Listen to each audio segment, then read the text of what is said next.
We're in a series on how to lead with significance. Today, I'm going to talk about the characteristic or the quality that's more important than being liked. It's more important than being admired. It's more important than high performance. But before I get to that, let me recap or give you a summary, okay, on where we've been in this series.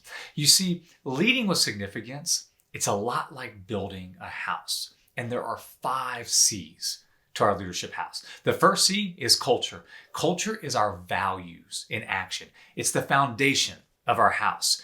Everything else in our house and everything else in our leadership rests upon culture. Culture has 2 key ingredients: vision plus accountability. The next C is character. Character is defined as doing the right thing because it's the right thing to do. And it's the blueprint of our house. It tells us where to put everything else upon that foundation. If you don't have character, you will never reach your full potential. The third C is competency. Competency is defined as our knowledge plus our skills.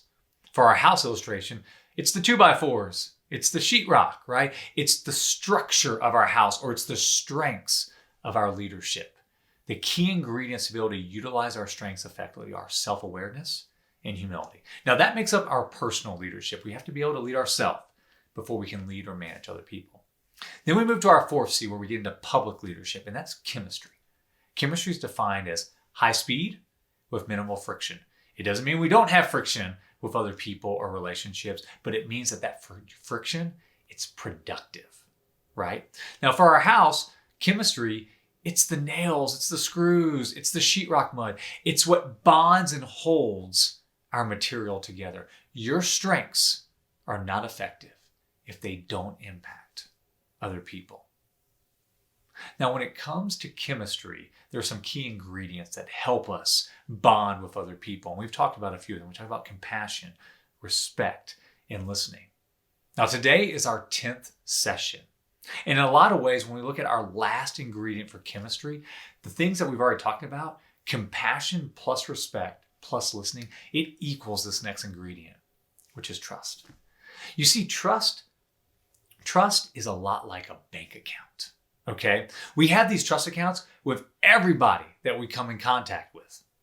So people that we just met, we don't have a lot of trust with them, so the bank account is low. People that we've known for 20 plus years and we know that they care about us and they have our best interests at heart, we have high trust accounts with them. The key thing to know when it comes to our trust accounts is that we can make deposits, meaning that we can grow or earn trust with people, but we can also make withdrawals. We can lose trust with people. So for our game plan today, we're going to talk about how do we build trust within a team? How do we grow our trust accounts with the people that we love, that we care about? But what you have to do is you have to be able to create a safe environment. SAFE is our acronym. So let's start with the S, okay, of this acronym of SAFE. Means see. We have to see people, okay? But when we look at others, we have to see them as people, not projects. They're not a means to an end. We see them as a person with a soul who we care about and we show them value. The A is authentic. There are 2 kind of pieces to being authentic. The first one is we need to be vulnerable where appropriate. We need to be willing to share out of our weaknesses.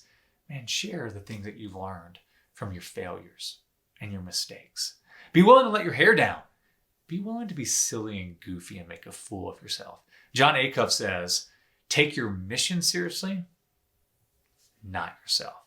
The other piece to being authentic is apologizing. You make a mistake in public, you apologize to everybody that saw your mistake. You will earn trust and influence.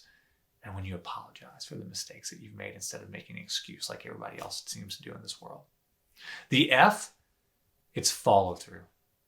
You see, one of the biggest currencies of our trust account, it's commitment. When you say you're going to do something and you do it, you earn trust.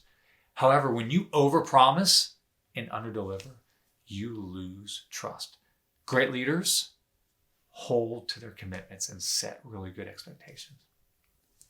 Finally, the E in SAFE, encourage.